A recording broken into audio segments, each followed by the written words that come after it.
Hi there, my name is Sarah and I welcome you to my study titled Climate Change in Africa, Guide to Global Model and Ensemble Selection for its Regions.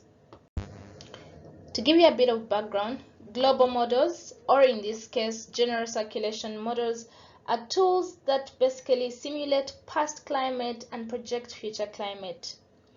They do these projections according to changes in greenhouse gas emissions and how global society, demographics, and socioeconomy is expected to change. These are often called these shared socioeconomic pathways. The models use and produce a range of climate variables, including surface temperature and precipitation.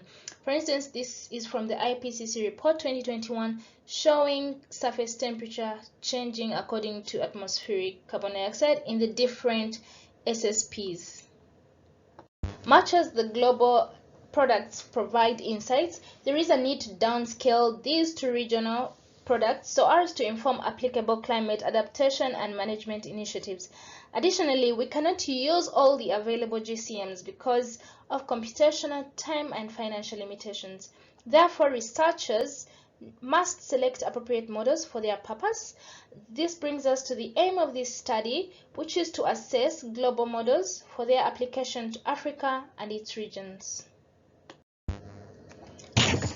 In order to achieve this goal, I asked two questions, which are what similarities and divergence among models to predict regional and continental climate change for Africa, and what GCMs predict the best, middle, and worst climate scenarios for Africa and its regions under the period 2041 and 2060 under SSP 2 4.5, which I'll explain in the next slide.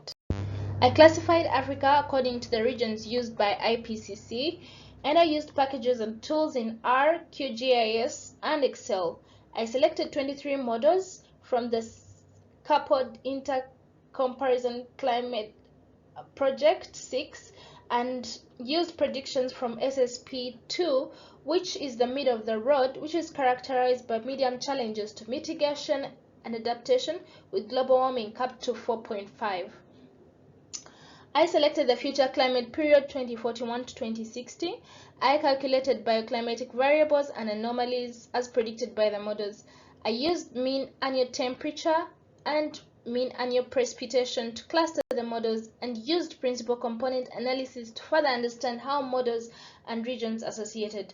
Finally, I used the regional model aggregates to guide model selection.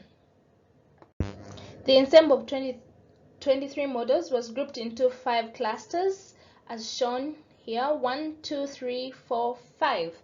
Group 5 models showed the highest magnitude of change in MAT and MAP.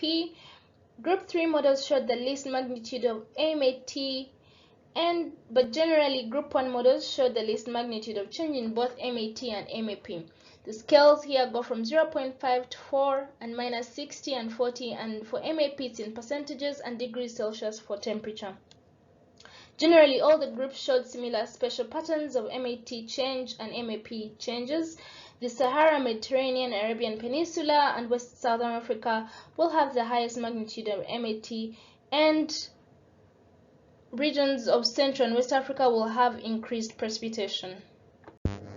The principal component showed association between regional models and MAT, represented by the red vectors, and MAP, the blue vectors. The models were represented by the scores, and the pink represents Group 3 models. Group 1 is represented by yellow, Group 2 by the green, Group 4 by the teal, and Group 5 by the orange. The axes show principal components 1 to 3, and these generally represent 80% of the variation. MAT was highly explained by component 1, and MAP was more explained by component 2 and 3. Group 5 and Group 4 models were more associated to MAT, and Group 1 and Group 2 models were more associated to MAP. Group 3 models seemingly had no associations or had negative associations. To guide model selection, I developed a color coding to show the greens represent best case scenarios or cool and wet, and the reds represent worst case scenarios or the dry and hot. These are arranged according to best to worst case for Africa, and you can see that UKESM1 showed the worst case and INMCM5 showed the best case.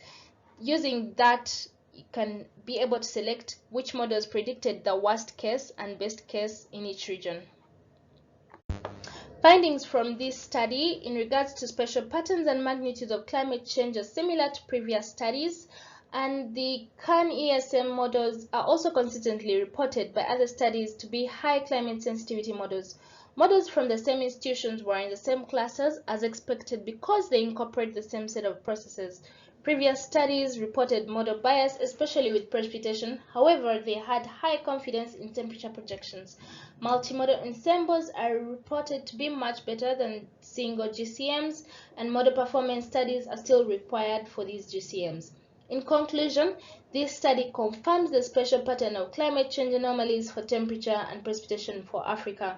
Similarly, in model projection noted for high climate sensitivity is the CAN models, and the study can guide model selection from best to worst scenario. Further research is required to narrow down bias in models for Africa and further understand regional climate modeling on the continent. These are my references. Thank you.